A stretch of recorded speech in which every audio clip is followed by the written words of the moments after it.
बिस्मिल्लाहिर्रहमानिर्रहीम। अस्सलाम वालेकुम। कैसे हैं आप सब लोग? उम्मीद करती हूँ आप सभी खैरियत से होंगे। तो दोस्तों की महफिल हो या फैमिली गेट टुगेदर, बारबेक्यू का मज़ा तो तब ही आता है जब हो ऐसी चटपटी करारी चटनी जो बारबेक्यू के फ्लेवर को चार चांद लगा देगी।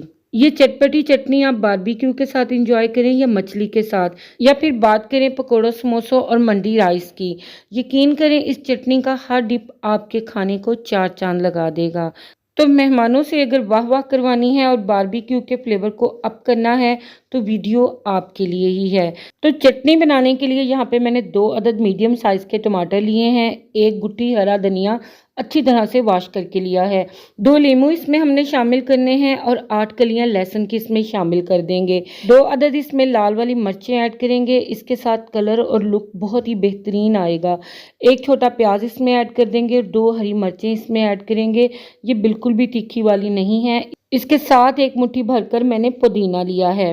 इसके साथ ही 100 ग्राम इमली का मैंने पल्प रेडी किया है, वो इसमें ऐड करेंगे।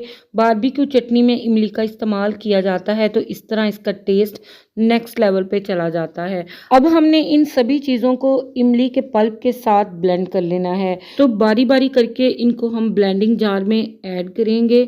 आप यकीन करें ये चटनी ना सिर्फ हमारे खाने के टेस्ट को चार चांद लगाती है, बल्कि इसके साथ हमारा कुव्वते हाजमा भी बहुत ही बेहतरीन हो जाता है। तो यहाँ पे देखें लीमू का रस भी मैंने ऐड कर दिया है। अब बारी है ड्राई स्पाइसेस की। तो 1 टीस्पून इसमें मैंने नमक शामिल किया है। नमक आप अपने टेस्ट के हिसाब से कम या ज़्यादा कर सकते हैं। 1 टीस्पून सुरख मिर्च पाउडर और हाफ टीस्पून काला नमक इसमें शामिल करेंगे। 1 टीस्पून इसमें हम धनिया पाउडर और 1 टीस्पून हम इसमें ज़ीरा पाउडर शामिल कर देंगे। चटपटा और मज़े का फ्लेवर देने के लिए 1 टीस्पून इसमें चाट मसाला ऐड कर देंगे। ये मेरा होममेड है, इसमें अमचूर पाउडर एक ख़ास तनासब से मौजूद है। तो लें जी, माशाल्लाह अल्हम्दुलिल्लाह ये बारबेक्यू चटपटी चटनी ब्लेंड होकर बिल्कुल तैयार है। तो ये चटपटी सी चटनी देख के मुंह में आ गया ना पानी। इस चटनी को आप सिर्फ बारबेक्यू के साथ ही नहीं, रोल, समोसा, आलू चाट, चना चाट, दही बड़े, हर किसी के साथ आप इसको इंजॉय कर सकते हैं। इस चटनी को आप बारबेक्यू के साथ ही नहीं बल्कि मछली और मंदी राइस के साथ भी इंजॉय कर सकते हैं। इस मज़ेदार चटपटी चटनी का हर डिप आपके बारबेक्यू के फ्लेवर को बहुत ही अप कर देगा। इसे आप बनाकर 1 हफ्ते के लिए फ्रिज में रखें, ये बिल्कुल भी ख़राब नहीं होगी।